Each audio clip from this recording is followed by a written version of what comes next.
Hello बच्चों, कैसे हैं आप लोग। मुझे उम्मीद है, पूरा यकीन है आप लोग सकुशल होंगे, स्वस्थ होंगे, मस्त होंगे और अच्छे से पढ़ाई कर रहे होंगे। तो आज हम आपके सामने लेकर आए हैं हिंदी के 15 क्वेश्चन। ठीक है ना। तो ये हिंदी के 15 क्वेश्चन जो हैं इन्हें हमें डिस्कस करना है। तो चलिए शुरू हो जाते हैं ये हिंदी के 15 क्वेश्चन लेकर, जिसमें पहला क्वेश्चन आपकी स्क्रीन पर दिखाई दे रहा होगा। ये माननीय हरिवंश राय बच्चन जी की रचनाओं का क्रम निर्धारित करना है। तो पहला क्वेश्चन लिखा है, प्रकाश वर्ष की दृष्टि से हरिवंश राय बच्चन की रचनाओं का सही अनुक्रम क्या है। और हरिवंश राय बच्चन जी की 4 रचनाएं जो क्वेश्चन में दी गई हैं, वो 4 रचनाएं ये है, मधुशाला, मधुबाला, मधुकलश और निशा निमंत्रण। तो इनके प्रकाशन की दृष्टि से इनका सही क्रम क्या है, तो इनके प्रकाशन वर्ष को जान लेते हैं। तो हम इनके प्रकाशन वर्ष को लिख दे रहे हैं, फिर आप डिसाइड करिए कि ये पहले कौन आई उसके बाद कौन। तो मधुशाला का प्रकाशन वर्ष है 1935। 1935 में मधुशाला प्रकाशित हुई और मधुबाला उसके अगले ही साल प्रकाशित हुई थी 1936 में। और मधुकलश इनकी जो रचना है वो 1937 की है। निशा निमंत्रण 1938 की है। तो कंटिन्यूसली चारों साल में 35, 36, 37, 38 लगातार इन्होंने रचनाएं प्रकाशित की थी। तो अब ये क्रम है कि सबसे पहले 35 में मधुशाला आई थी, उसके बाद मधुबाला आई थी, मधुबाला के बाद आया मधुकलश और मधुकलश के बाद निशा निमंत्रण 1938 की प्रकाशित है रचना है। तो अब इस आधार पर कौन सा ऑप्शन सही होगा, तो पहले में लिखा हुआ है मधुकलश, तो ए में पहले मधुकलश लिखा हुआ है, जबकि मधुकलश तीसरे नंबर की रचना है।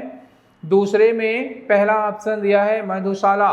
तो इनमें इन चारों रचनाओं में सबसे पहले मधुशाला आई थी 1935 में, और कोई भी ऑप्शन मधुशाला से शुरू नहीं हुआ है।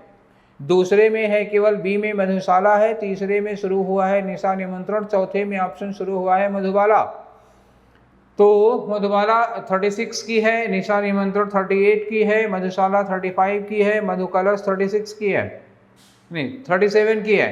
तो मधुशाला वाला जो पहले, जिसमें पहला ऑप्शन मधुशाला है, वही ऑप्शन आपका सही होगा और ऑप्शन होगा बी। तो जो बी वाला ऑप्शन है दैट इज करेक्ट आंसर। मधुशाला, मधुबाला, मधुकलश, निशा निमंत्रण, पहले मधुशाला, फिर मधुबाला, फिर मधुकलश और फिर निशा निमंत्रण। तो ये वाला जो बी का क्रम है यही सही है और आपका ऑप्शन होगा बी। चलिए आगे बढ़ते हैं क्वेश्चन नंबर 2 की ओर। आपकी स्क्रीन पर क्वेश्चन नंबर 2 दिखाई दे रहा होगा। दूसरा क्वेश्चन पढ़िए, लिखा हुआ है सुमेलित करें। तो सूची 1 को सूची 2 से सुमेलित करना है, मैच करना है। सूची आपको दिखाई दे रही होगी, जिसमें मैं संक्षेप में लिख दे रहा हूं इनके वर्ष, जिस साल ये घटनाएं घटी हैं उनका वर्ष लिख दे रहे हैं, लेकिन शॉर्ट में लिखेंगे। पहला है हिंदी साहित्य सम्मेलन, और दूसरी घटना जो लिखी हुई है हिंदी जगत की वो है काशी नागरी प्रचारणी सभा। तो ये हमने लिखा काशी नागरी प्रचारणी सभा। और तीसरा जो अब क्वेश्चन है वो है राष्ट्रभाषा प्रचार समिति वर्धा। तो ये है राष्ट्रभाषा प्रचार समिति जो वर्धा में बनी थी। चलिए, तो इनका जो वर्ष है हिंदी साहित्य सम्मेलन का जो वर्ष है वो है 1910। 1910 में हिंदी साहित्य सम्मेलन हुआ था। उसके बाद काशी नागरी प्रचारणी सभा है 1893 की घटना, ये 1893 की घटना है। और जो राष्ट्रभाषा प्रचार समिति है वो 1918 की घटना है, ये 1918 की घटना है। तो हिंदी साहित्य सम्मेलन 1910 में, काशी नागरी प्रचारणी सभा 1893 में, और राष्ट्रभाषा प्रचार समिति वर्धा का गठन हुआ था 1918 में। तो इनका इसी तरह से देख लेते हैं, हम क्रम लगाते हैं। तो ऑप्शन देखते हैं कौन सा है। पहले का क्या होगा, जो आपका ऑप्शन दिया हुआ है वो है ऊपर, हमें इसको ऐसे लिखना चाहिए था तब सही होता। अब एक बार आप लोगों ने देख लिया कब कौन सी घटना हुई थी, अब हम इसको सूची में देके मैच करा दे रहे हैं। तो पहले लिखा है ए में 1893, दूसरा ऑप्शन दिया है 1918 और जो तीसरा ऑप्शन है वो है 1910। तो मैंने ये कहा था कि हिंदी राष्ट्रभाषा सम्मेलन हुआ था कब, 1910 में, तो 1 का हुआ ए। और काशी नागरी प्रचारणी सभा का गठन हुआ था 1893 में, तो 2 का होगा, नहीं ये सी होगा, पहले वाले का सी हुआ और दूसरे वाले का ए हुआ, और जो तीसरा वाला है उसका क्या होगा, तीसरे का बी होगा। तो ये वाला ऑप्शन देखते हैं, सी ए बी किस में दिया है, सी ए बी, पहले सी उसके बाद ए उसके बाद बी, तो सी ए बी का ऑप्शन दिया है आपके ऑप्शन नंबर 4 में। ये है आपका ऑप्शन नंबर 4, यानी कि डी आपका आंसर होगा, ऑप्शन नंबर डी। चलिए दूसरा क्वेश्चन हमने सॉल्व कर लिया। हिंदी जगत की कुछ घटनाओं को लेकर के कुछ सन दिए हुए थे जिनको मैच करना था कि कौन सी घटना किस सन में होती है। तो ये पहले हमने सीधा सीधा लिख लिया था, अब हमने मैच कर लिया, हमें ऑप्शन मिला, पहले के लिए सी, दूसरे के लिए ए और तीसरे के लिए बी। सी ए बी हमारा ऑप्शन है डी। ठीक है, चलिए आगे बढ़ते हैं। तो फिर कवि और रचनाओं पर एक क्वेश्चन आया है, क्वेश्चन नंबर 3 आपकी स्क्रीन पर दिखाई दे रहा होगा। आप देखिए क्वेश्चन में लिखा हुआ है कि तुलसीदास के रचनाकार हैं, तुलसीदास के रचनाकार हैं। तुलसीदास खुद भी एक रचनाकार है, लेकिन तुलसीदास एक रचना का नाम है, और जिन्होंने अपनी रचना का नाम रखा था तुलसीदास, वो महान रचनाकार कौन है। तो तुलसीदास के नाम पर या तुलसीदास पर एक रचना लिखी थी महाकवि निराला जी ने, सूर्यकांत त्रिपाठी निराला जी ने तुलसीदास के ऊपर एक रचना की थी। तो इसलिए हमारा आंसर होगा सी, सूर्यकांत त्रिपाठी निराला। तो तुलसीदास खुद एक बहुत महान कवि और उनके ऊपर एक रचना उतने ही एक महान कवि ने लिखी है, और वो हैं सूर्यकांत त्रिपाठी निराला जी। और इसलिए तीसरे का जो ऑप्शन होगा वो होगा सी। इसमें बोर्ड पर कुछ लिखने लिखाने लायक नहीं था, सीधे फैक्चुअल क्वेश्चन है।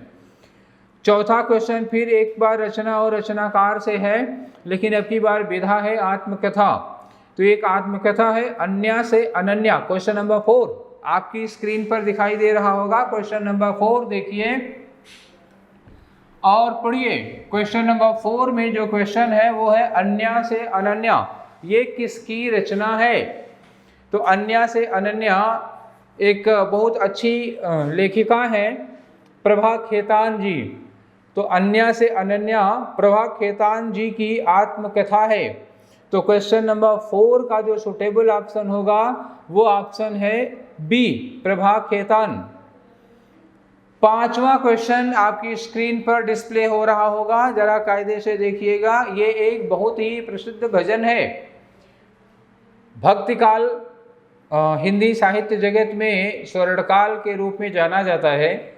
तो हिंदी साहित्य जगत के स्वर्णकाल, हिंदी काव्य के स्वर्णकाल, भक्तिकाल की एक बहुत ही प्रसिद्ध रचना है। इस काल के बड़े बड़े कवि हैं, कबीर, सूर, तुलसी, रैदास जी भी उन्हीं में एक बहुत बड़े कवि थे, बहुत बड़े भक्त थे। ये सब भक्त कवि कहे जाते हैं। ये बेसिकली कवि नहीं थे, ये भक्त थे और ईश्वर का भजन गाया करते थे। तो ईश्वर का जो ये भजन गाया करते थे वो बड़ी उच्च कोटि की साहित्यिक रचनाएं हो गईं। तो ये जो भजन है, प्रभु जी तुम चंदन हम पानी, प्रभु जी तुम चंदन हम पानी, इतना लिखा है। मैं एक लाइन आपको और सुना देता हूँ, पर गा के नहीं सुना पाऊंगा, पढ़ के सुना दे रहा हूँ। प्रभु जी तुम चंदन हम पानी, जाकी अंग अंग बास समानी। मतलब प्रभु जी आप चंदन हैं और हम पानी हैं, और आपकी बास, जाकी बास, चंदन की बास हमारे अंग अंग में समाई हुई है। प्रभु जी तुम घन बन हम मोरा, ईश्वर को कहते हैं कि आप जंगल के घन हैं, घने, और हम मोर हैं। प्रभु जी तुम घन, ईश्वर आप घन हैं, आप घने बादल हैं और हम क्या हैं, मोरा बन, मैं मोर हूं। हम लोग क्या हैं, मोर हैं जो घने बादलों को देखकर खुशी से नाचने लगता है। जैसे चितवत चंद्र चकोरा, तो जैसे चितवत चंद्र चकोरा का मतलब जैसे चंद्रमा, जैसे चकोर चंद्रमा को ताकता रहता है, वैसे ही हम आपके दर्शन के लिए आपकी ओर ताकते रहते हैं। तो ये जो प्रसिद्ध भजन था, प्रभु जी तुम चंदन हम पानी, जाकी अंग अंग बास समानी, ये प्रसिद्ध भजन रैदास जी का है। तो आपका जो ऑप्शन दिया हुआ है कबीर, दादू, नानक और रैदास में आपका ऑप्शन जो होगा वो चौथा ऑप्शन होगा, रैदास जी। तो ये क्वेश्चन हम लोगों ने 5 क्वेश्चन सॉल्व कर लिया। देखिए बड़े आसान आसान से क्वेश्चन है, जल्दी जल्दी हो जा रहे हैं। तो ये 5वें क्वेश्चन का ऑप्शन हुआ रैदास, इस प्रसिद्ध भजन के रचनाकार। अब हम लोग बढ़ते हैं अगले क्वेश्चन की ओर। आपकी स्क्रीन पर डिस्प्ले हो रहा होगा क्वेश्चन नंबर 6। तो क्वेश्चन नंबर 6 में पूछा गया है कि निम्नलिखित में कौन सा शब्द तद्भव है। तो देखिए शुद्धि अशुद्धि की रचना की दृष्टि से 2 तरह के ये शब्द होते हैं, तद्भव और तत्सम, मतलब शुद्ध रचना अशुद्ध रचना। और खैर खास तौर से ये स्पेलिंग की बात होती है। तो शुद्ध जो होते हैं वो तत्सम होते हैं। तत्सम का मतलब क्या हुआ, संस्कृत के समान संस्कृत निष्ठ शब्द होते हैं, तत्सम होते हैं। और तद्भव, तद माने उससे, भव माने उत्पत्ति, तो जो उससे उत्पन्न है, मतलब जो संस्कृत से उत्पन्न शब्द होते हैं वो तद्भव होते हैं, जो उच्चारण की दृष्टि से थोड़े से उतने परिष्कृत, उतने शुद्ध नहीं रहते हैं, तो वो तद्भव हो जाते हैं। तद्भव और तत्सम 2 तरह के शब्द हुए। तो तत्सम शब्द संस्कृत की तरह होंगे। आइए देखते हैं कि जो 4 ऑप्शन हमें दिए गए हैं उनमें कौन तद्भव है। क्वेश्चन पर खास तौर से ध्यान रखिएगा, कौन सा शब्द तद्भव है, ठीक है ना। है और नहीं है में बड़ा कंफ्यूजन होता है, आप लोग इस बात के लिए सतर्क रहिएगा। तो जो तद्भव शब्द है, देखिए पहला ऑप्शन दिया है त्रिकुटी। तो त्रिकुटी, त्रिकुटी संस्कृत के शब्द की तरह लग रहा है, त्रिकुटी सही है। दूसरा शब्द है खेत, और तीसरा शब्द है प्रभु, और चौथा शब्द है नाथ। तो प्रभु भी संस्कृत की तरह शुद्ध शब्द है और नाथ भी संस्कृत की तरह शुद्ध शब्द है। एक शब्द बचा आपका खेत। इसी में ही कुछ शंका आ रही है, और ये खेत शब्द जो है, खेत का जो तत्सम शब्द होता है वो होता है क्षेत्र। क्या होता है, क्षेत्र। संस्कृत का शुद्ध शब्द क्या है, क्षेत्र। इसी का तद्भव हो गया खेत। तो खेत जो है वो क्षेत्र का तद्भव है। तो जो हमारा ऑप्शन है खेत, कौन सा ऑप्शन है, बी। तो यही बी वाला ऑप्शन आपका आंसर होगा, यही तद्भव है, खेत। चलिए हम लोगों ने अब तक धीरे धीरे करके 6 क्वेश्चन कर लिए हैं। तो अब बढ़ते हैं 7वें क्वेश्चन की ओर, और ये आपकी स्क्रीन पर आया 7वां क्वेश्चन धड़ाम से, ठीक है। तो अरे धड़ाम 7वें क्वेश्चन का पहला ऑप्शन है भाई, धड़ाम, ठीक है। तो इसीलिए मैंने बोल दिया आ गया धड़ाम से। तो चलिए धड़ाम से आ गया तो फटाक से क्वेश्चन कर डालिए। तो फटाक से पढ़ेंगे तो क्या होगा, निम्नलिखित में से कौन सा शब्द देशज है। अच्छा भैया, तो शब्द आपने पढ़े होंगे, शब्द निर्माण, मार्फोलॉजी, शब्द निर्माण हिंदी में एक टॉपिक है, उसमें पढ़ाया जाता है शब्दों के प्रकार। तो शब्दों के प्रकार में उत्पत्ति के आधार पर शब्दों के प्रकार, प्रयोग के आधार पर शब्दों के प्रकार, और इसी तरह से कई तरह से शब्दों के प्रकार बनाए जाते हैं। तो जो प्रयोग के आधार पर शब्दों के प्रकार है उसमें रूढ़ हैं, यौगिक हैं, योग रूढ़ हैं। उत्पत्ति के आधार पर जो शब्दों के प्रकार हैं वो भी 3 तरह के होते हैं। कौन कौन से, उत्पत्ति के आधार पर, ये हम कौन सा करने जा रहे हैं, क्वेश्चन से संबंधित है। उत्पत्ति के आधार पर शब्दों के प्रकार, इसमें एक शब्द का प्रकार है देशज है, एक होता है विदेशज है। तो देशज हुआ, विदेशज हुआ और संकर हुआ। तो 3 तरह के शब्दों के प्रकार हैं उत्पत्ति के आधार पर। तो देशज शब्द कौन होते हैं, विदेशज कौन होते हैं, संकर कौन होते हैं, इन पर 1 मिनट के लिए हम लोग बात कर लेते हैं। क्वेश्चन में जो पूछा गया है वो पूछा गया है देशज शब्द कौन से होते हैं। तो हम लोग तीनों देख लेते हैं। देशज शब्द कौन से होते हैं, जो उत्पत्ति और प्रयोग की दृष्टिकोण से किसी एक देश से संबंधित होते हैं। मतलब जैसे हम भारत देश के रहने वाले हैं और खास तौर से उत्तर भारतीय हैं, तो हमारी जो भाषा है वो हिंदी है। तो उत्पत्ति के आधार पर वो शब्द जो यहीं पे उत्पन्न हुए हैं और हिंदी भाषी क्षेत्रों में बोले जाते हैं तो वो देशज शब्द हो जाएंगे। विदेशज शब्द वो होंगे जो किसी दूसरी भाषा से आए हैं। मतलब विदेशज का मतलब ये नहीं होता कि वो विदेश से आए हैं, ये ज़रूरी नहीं होता कि कुछ शब्द हमने अमेरिका से इंपोर्ट कर लिए और उन्होंने एक एयर टाइट बैग में पैक करके पार्सल कर दिया और वो पानी वाले जहाज़ से आया, हमने मुंबई बंदरगाह पर वो शब्द उतार लिए। तो इस तरह से कपड़ों की तरह ये इंपोर्ट नहीं किए जाते हैं, प्रयोग होता है। तो ये ज़रूरी नहीं है कि विदेशी शब्द अमेरिका या ब्रिटेन से या जापान से आए हों, दूसरी भाषा के शब्द होने चाहिए, बस वो भारत की ही भाषाएं हो सकती हैं। जैसे अगर हिंदी में हम बंगला भाषा के कुछ शब्द प्रयोग करने लगते हैं तो वो भी विदेशज ही कहे जाएंगे। तो मतलब ये हुआ कि जो मूल भाषा जो हमारी हिंदी भाषा है, हिंदी भाषा के अलावा किसी और भाषा से के जो शब्द हिंदी भाषा में इस्तेमाल किए जाने लगते हैं, प्रयोग किए जाने लगते हैं, उन्हें हम विदेशज शब्द कहते हैं। तो आइए देखते हैं जो हमारे पास 4 शब्द हैं इसमें कौन कौन से शब्द हैं जो देशज विदेशज हैं। देख लेते हैं पहले शब्दों को। तो एक वर्ड लिखा है धड़ाम, इसी को तो मैं कह रहा था। अच्छा, एक चीज़ छोड़ दिया, मैं बताना भूल गया, संकर क्या होते हैं। देशज मैंने बता दिया, जो उत्पत्ति लोकल की उत्पत्ति होती है और उस भाषा के मूल शब्द होते हैं प्रयोग की दृष्टि से। विदेशज कौन होते हैं, जो किसी दूसरी भाषा के शब्द होते हैं और दूसरी भाषा में प्रयोग किए जाने लगते हैं, वो विदेशज हो गए। संकर शब्द कौन होते हैं, तो संकर का मतलब ही हुआ है दोनों भाषाओं का मिश्रण। जब एक ही शब्द में 2 भाषाओं के शब्द जुड़े होते हैं, एक ही में 2 भाषाओं के शब्द जुड़े होते हैं। जैसे हमने कहा एक वर्ड लिया रेलगाड़ी, क्या लिया हमने, रेलगाड़ी। अब रेलगाड़ी में देखिए रेल क्या है, वो अंग्रेजी भाषा का शब्द है और गाड़ी क्या है, हिंदी भाषा का शब्द है। तो गाड़ी हिंदी भाषा का शब्द है और रेल अंग्रेजी भाषा का शब्द है। तो ये एक शब्द बना रेलगाड़ी जिसमें 2 अलग अलग भाषाओं के शब्द मिले हुए हैं, तो ये होता है संकर शब्द। ये कौन सा हो गया, ये संकर शब्द हो गया। तो क्वेश्चन में जो पूछा गया है वो है देशज शब्द। देशज शब्द के लिए आपके सामने 4 ऑप्शन हैं, एक है धड़ाम, एक है लाश, एक है औरत, एक है पतलून। तो चारों को देख लेते हैं। पहले नीचे से ऊपर की ओर चलते हैं क्योंकि हमारा आंसर ऊपर की ओर है। तो पतलून किस भाषा का शब्द है, आप लोग बोलते हैं खूब पतलून पतलून, लेकिन पतलून पुर्तगाली भाषा का शब्द है, हिंदी का शब्द नहीं। आपको लगता होगा कि पतलून तो हिंदी का शब्द है।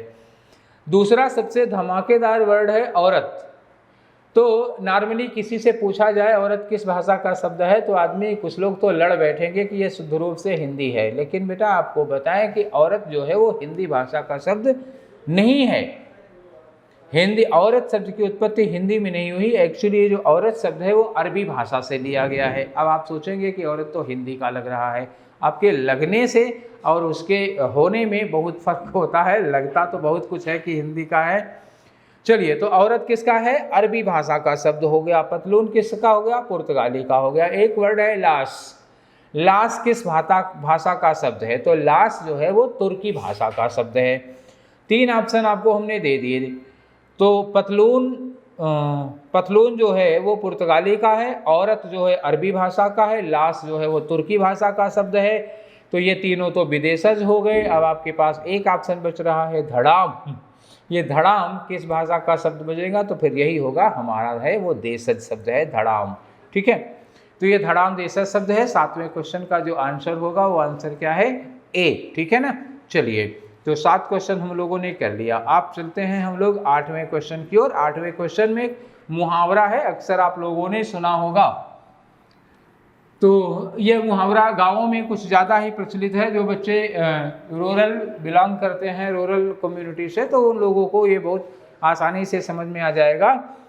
और मुहावरा है कि छछूंदर के सिर पर चमेली का तेल। क्या मतलब होगा इसका, आप बताइए। छछूंदर के सिर पर चमेली का तेल, तो जो साउंडिंग है, जो समझ में आ रहा है, जो एहसास हो रहा है, वो एहसास से साफ साफ जाहिर हो रहा है कि अयोग्य व्यक्ति को कोई अच्छी चीज़ मिल जाना, बहुत अच्छी चीज़ प्राप्त हो जाना। मतलब छछूंदर को अयोग्य व्यक्ति में माना गया है और चमेली का तेल बहुत मूल्यवान वस्तु मानी गई। तो छछूंदर के सिर पर चमेली का तेल मतलब हुआ कि अयोग्य व्यक्ति को बहुत कीमती, बहुत मूल्यवान, बहुत अच्छी वस्तु प्राप्त हो गई। तो चलिए हम लोग ऑप्शन देखते हैं, ऑप्शन कौन सा है। तो पहला ऑप्शन है अयोग्य व्यक्ति को अच्छी चीज़ दे देना। भाई पता नहीं क्यों ये लोग सही ऑप्शन पहले ही ऊपर लिख देते हैं, चलिए कोई बात नहीं है। दूसरा है मिथ्या आडंबर, तीसरा है अधिक पाने की लालच करना, चौथा है योग्य व्यक्ति को अच्छी चीज़। जब योग्य व्यक्ति को अच्छी चीज़ दे देंगे तो छछंदर के सिर पर चमेली का तेल नहीं होगा। तो सही ऑप्शन होगा अयोग्य व्यक्ति को अच्छी चीज़ दे देना। तो आपका जो 8 वाला मुहावरा है, कहावत है, लोकोक्ति है, उसका जो सही ऑप्शन होगा वो होगा ए। चलिए आगे बढ़ते हैं, मुहावरे और लोकोक्तियों वाला भी हो गया। तो हम क्वेश्चन नंबर 9 की ओर बढ़ते हैं। ये है संधि विच्छेद का क्वेश्चन, और पूछा है कि ऋग्वेद का संधि विच्छेद क्या होगा। ऋग्वेद, तो जब भी संधि करने पर जो आपको शब्द मिलता है, अगर उसमें गा निकल के आता है, ठीक है ना, अगर आपको गा मिल रहा हो तो इसका मतलब क्या होगा कि ये व्यंजन संधि में इस गा की जगह पर क्या रहा होगा, का रहा होगा। उसके बाद ठीक है ना, का रहा होगा, का के बाद कोई स्वर रहा होगा या फिर कोई व्यंजन रहा होगा। तो यारा लावा भी हो सकता है इसमें। तो का के बाद अगर कोई स्वर है, जैसे स्वर ही लिख देते हैं। ये जो नियम है वो है तृतीय वर्ग, मतलब क्या होता है, जितने भी स्पर्श व्यंजन है, स्पर्श व्यंजन की जो श्रृंखला होती है उसमें 5 होते हैं। क्या होते हैं? 5 वर्ड होते हैं। तो 5 वर्ड में हमने ले लिया एक की का, ख, ग, घ और अंगा। तो ये सब क्या होने चाहिए? आधे होने चाहिए।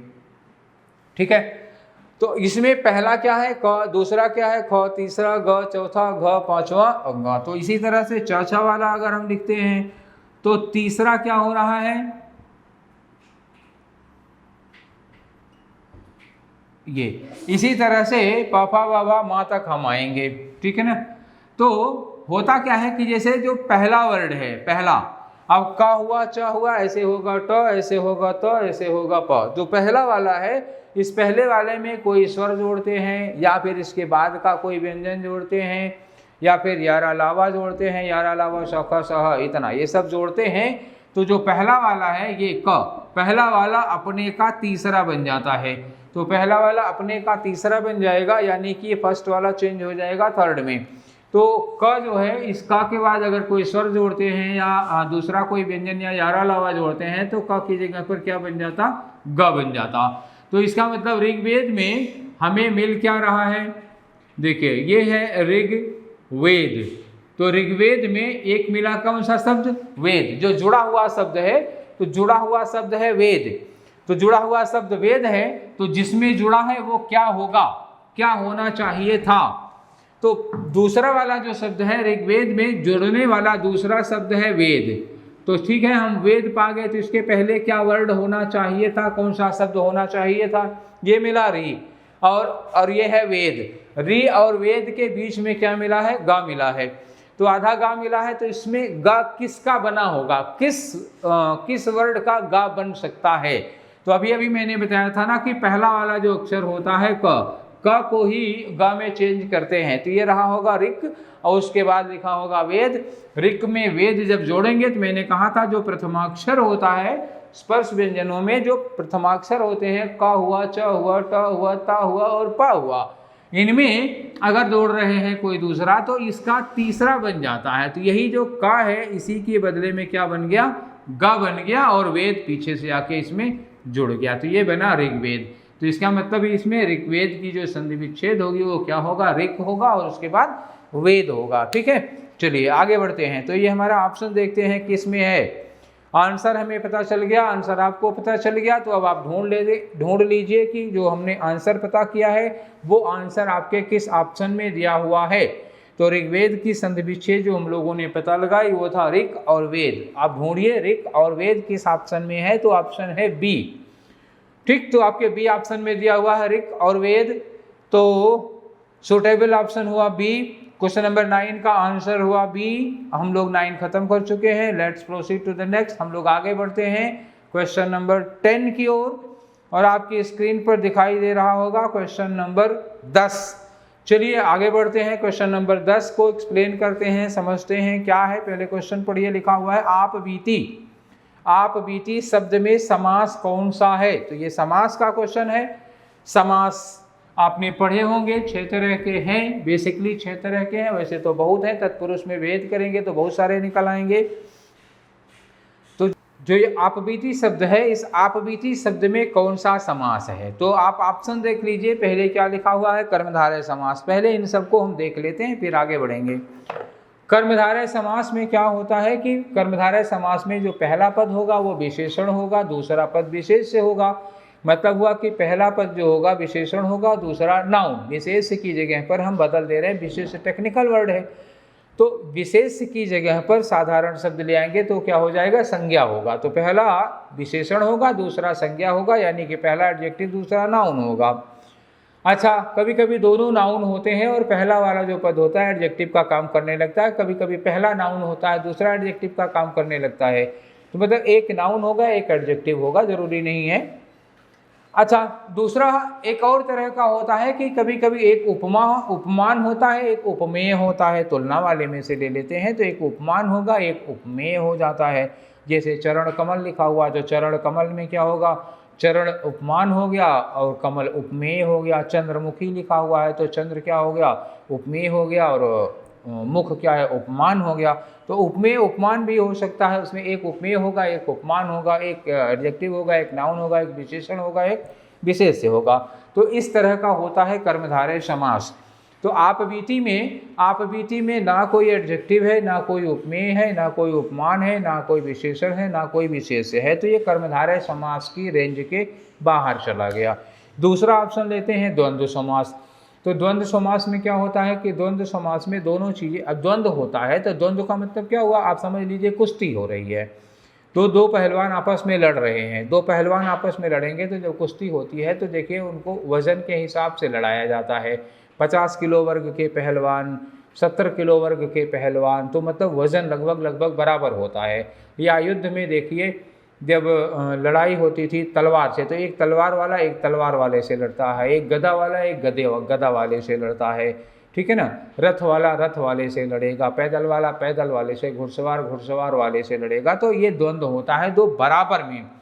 तो द्वंद्व होता है बराबर में, तो द्वंद्व समास क्या होगा, द्वंद्व समास में दोनों शब्द जो होंगे वो बराबर वजन के होंगे।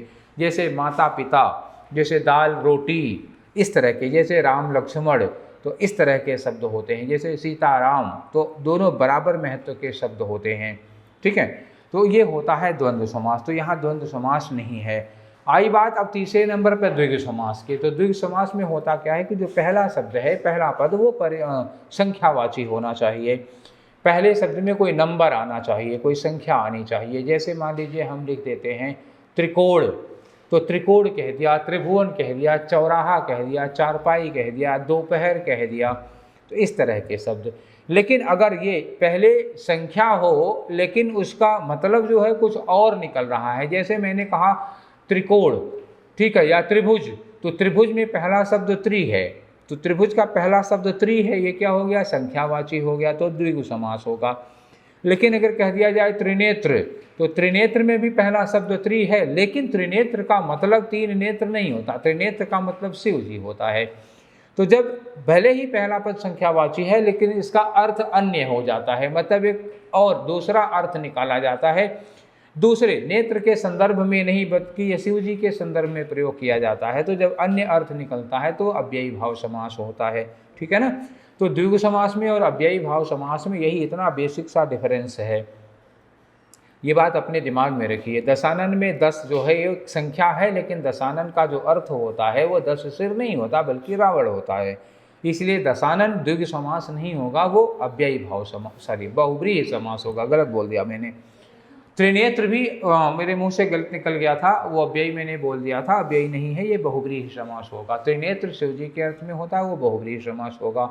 दशानन का मतलब रावण होता है, बहुव्रीहि होगा, द्विगु समास नहीं माना जाएगा। चतुर्भुज लिखा, तो चतुर्भुज जैसे मान लिया लिखा हो कोई चतुष्कोण लिखा हो, ठीक है ना, तो चतुष्कोण लिखा होगा तो 4 कोण हो गए, ये द्विगु समास है। लेकिन चतुर्भुज लिखा होगा तो चूंकि वो भगवान विष्णु के संदर्भ में प्रयोग किया जाता है, इसलिए वो बहुव्रीहि समास के अंतर्गत आता है, ठीक है। चलिए, तो ये थोड़ा सा एक्सप्लेनेशन था, उम्मीद है आपके काम आएगा।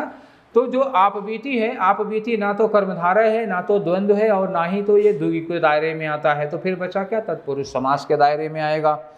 अब ये थोड़ा सा डिस्कशन कर लेते हैं कि तत्पुरुष समास एक्चुअली क्या होता है। इन ब्रीफ, संक्षेप में, तत्पुरुष समास वो होता है जिसमें जब इनमें समास बन जाता है तो दो पद होंगे, अलग अलग होंगे। जब इसको समासिक पद बनाते हैं तो बीच से किसी न किसी विभक्ति का लोप हो जाता है।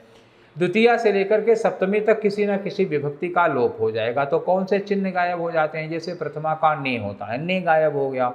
द्वितीया का, प्रथमा से तो खैर कोई समास बनेगा नहीं, समास बनेगा तो द्वितीया से बनेगा। आपने कारक में पढ़ा होगा कि प्रथमा ने द्वितीया को, या ऐसे पढ़ा होगा कर्ता ने कर्म को, ठीक है। तो कर्ता ने कर्म को करण से, संप्रदान के लिए अपादान से, संबंध काकी के और अधिकरण में पर, ठीक है। तो अब ये कारक वाले चिन्ह हो गए। तो द्वितीया से सप्तमी तक किसी कारक का अगर लोप हो रहा है तो तत्पुरुष समास होगा। आप बीती में देखते हैं कि कौन सा लोप हो रहा है। तो आप बीती का जब हम अलग अलग करते हैं आप बीती को, तो विग्रह करते हैं। विग्रह करते हैं तो क्या मतलब निकला होता है, अपने पर बीती, आप पर बीती। आप बीती मतलब आप पर बीती, जो आपके ऊपर गुजरी हो उसे कहते हैं आप बीती। तो इसमें पर आ रहा है, तो में और पर आता है तो कौन सा होता है, अधिकरण तत्पुरुष। अधिकरण का है, ये सप्तमी विभक्ति का है, तो ये अधिकरण तत्पुरुष है। तो ये क्या कहा जाएगा, तत्पुरुष समास कहा जाएगा, ठीक है। तो जो आप बीती है वो कौन सा समास हुआ, तत्पुरुष समास हुआ। चलिए, हम लोगों ने 10 क्वेश्चन सॉल्व कर लिए। अब बढ़ते हैं अगले क्वेश्चन की ओर, और आपका नेक्स्ट क्वेश्चन है क्वेश्चन नंबर 11। लेट्स प्रोसीड, आगे बढ़ते हैं। 11वां क्वेश्चन पढ़ते हैं। क्वेश्चन में लिखा हुआ है घोंसले में चिड़िया है, ये कौन सा कारक है। तो अभी अभी जस्ट अभी 10वें क्वेश्चन में आप बीती को एक्सप्लेन करते समय मैंने बताया था कि जो 8 कारक होते हैं, उन 8 कारकों में जैसे संस्कृत में होता है तो प्रथमा, द्वितीया, तृतीया, चतुर्थी, पंचमी, सप्तमी संबोधन होता है। हिंदी में आएंगे तो हिंदी में 7 कारक हो जाते हैं। 7 कारक क्या होते हैं, प्रथमा हो गई कर्ता कारक, द्वितीया कर्म कारक, तृतीया करण कारक, चतुर्थी संप्रदान कारक, पंचमी अपादान कारक, षष्ठी संबंध कारक और सप्तमी अधिकरण कारक हो जाती है। तो इसमें दिया हुआ है कि कौन सा कारक है, घोंसले में चिड़िया है। तो घोंसले के बाद क्या लिखा है, में।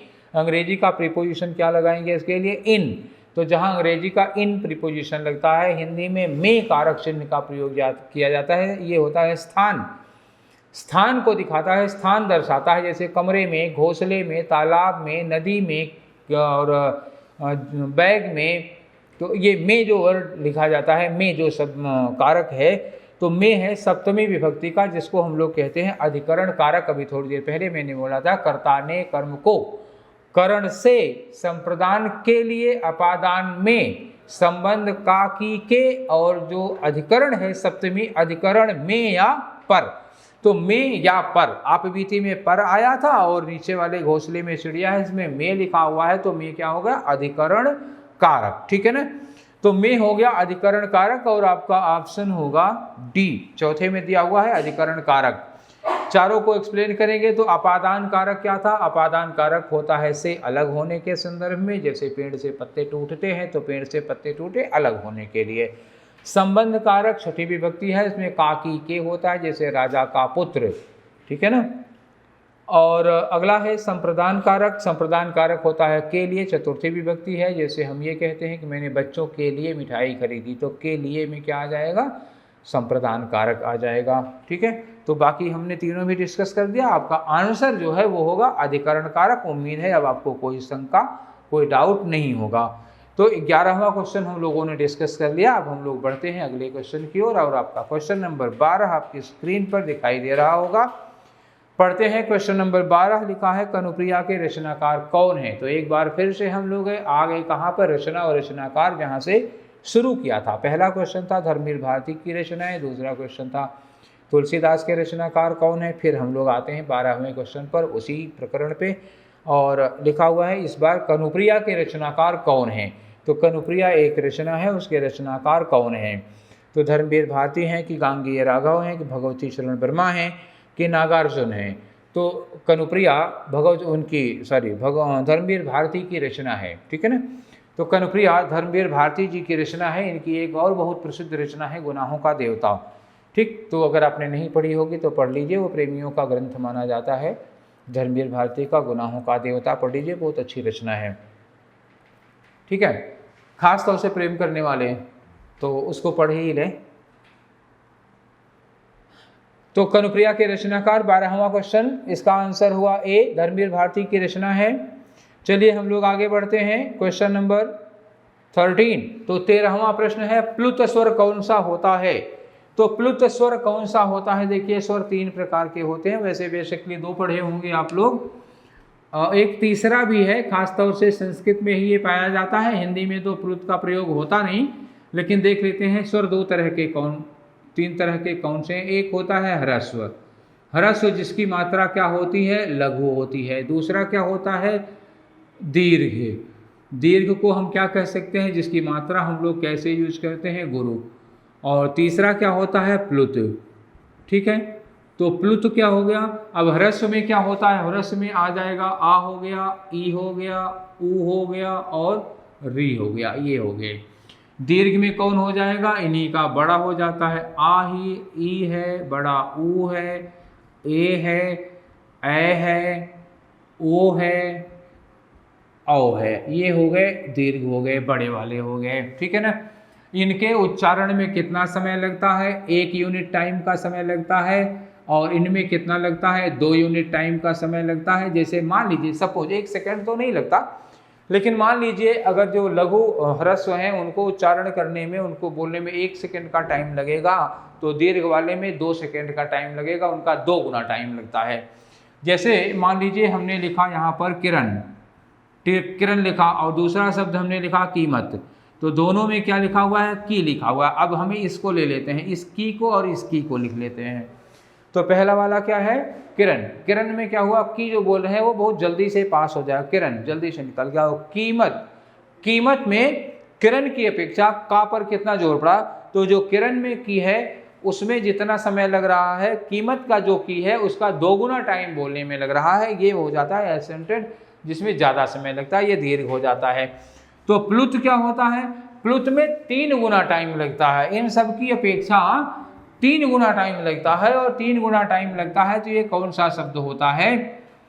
तो जैसे आप लोगों ने पढ़ा होगा एक शब्द ओम, ये मैंने लिख दिया बोर्ड पर, ओम, ओमकार। जब ओम हम लोग बोलते हैं तो बहुत लंबा खींचते हैं ना, ओम ऐसे करते हैं, तो ज़्यादा लंबा टाइम लेते हैं।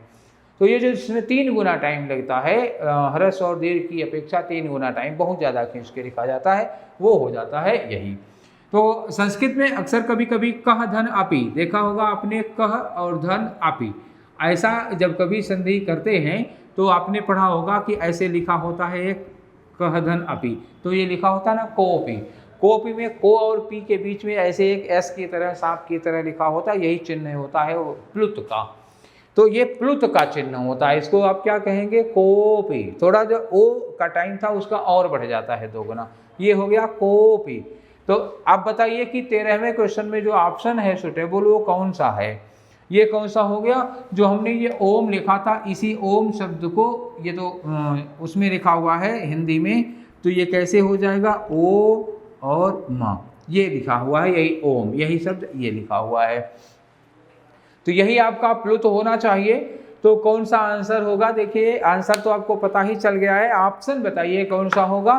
तो जो ओम है उसका जो सही से लिखा हुआ है वो तीसरा नहीं है बल्कि बी वाला है, तो जो सी वाला है वो भी पढ़ेंगे तो ओम ही, लेकिन वो शुद्ध नहीं लिखा हुआ है, लिखा हुआ है कौन? बी वाला।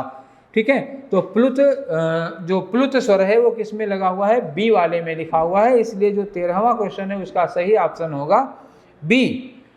चलिए क्वेश्चन नंबर 14 की ओर आगे बढ़ते हैं हम लोग, और क्वेश्चन नंबर 14 आपकी स्क्रीन पर डिस्प्ले हो रहा होगा, देख लीजिए, पढ़ लीजिए, और कायदे से बहुत गौर से पढ़िएगा, क्योंकि यहाँ अगर आपने पढ़ने में चूक कर दी तो आपका क्वेश्चन गलत हो जाएगा।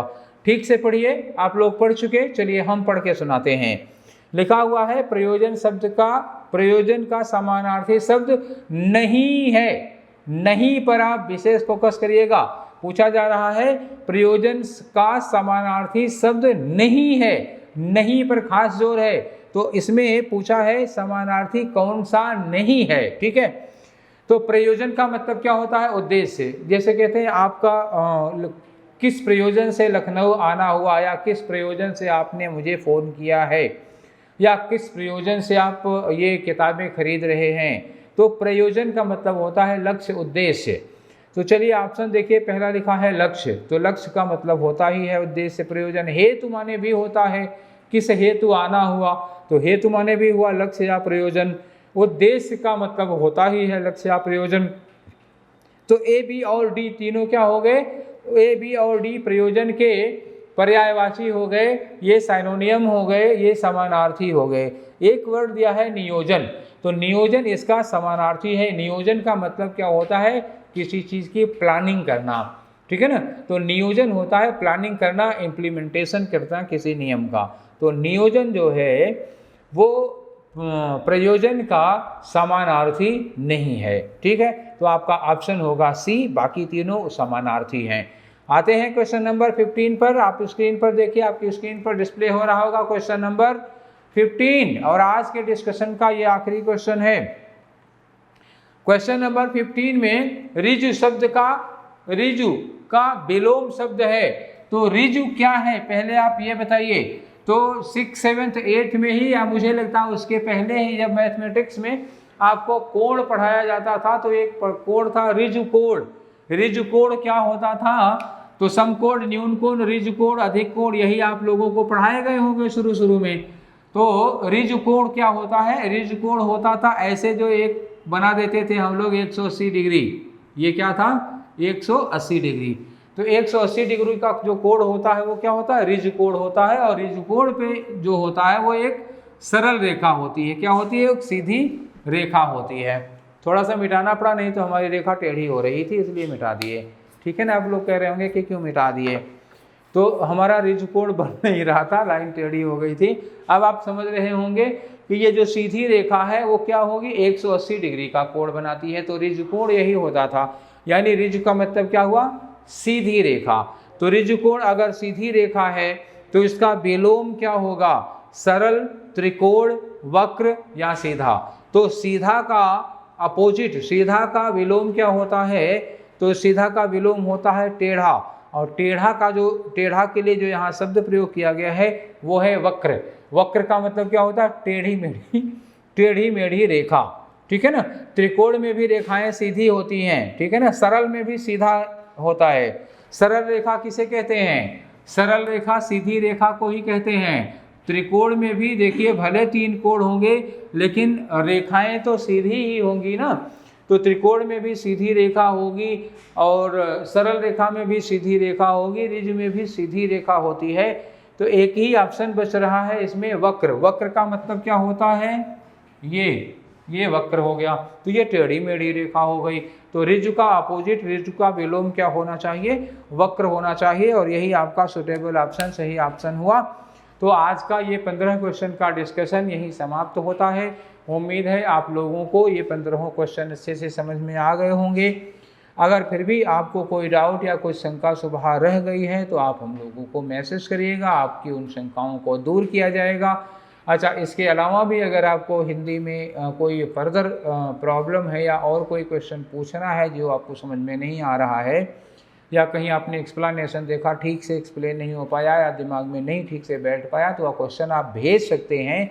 और आपके जो भेजे गए क्वेश्चंस होंगे उन पर हम लोग एक दिन क्लास लगाएंगे और अच्छे से आप लोगों की प्रॉब्लम्स को डिस्कस किया जाएगा, सॉल्व कर लिया जाएगा। बेहिचक आप हम लोगों को क्वेश्चन भेज सकते हैं और अपने क्वेश्चन के जवाब पूछ सकते हैं। ये सुविधा हम लोग अपनी ओर से आप लोगों को दे रहे हैं, ठीक है। तो चलिए फिर आज की क्लास यहीं ख़त्म करते हैं और आप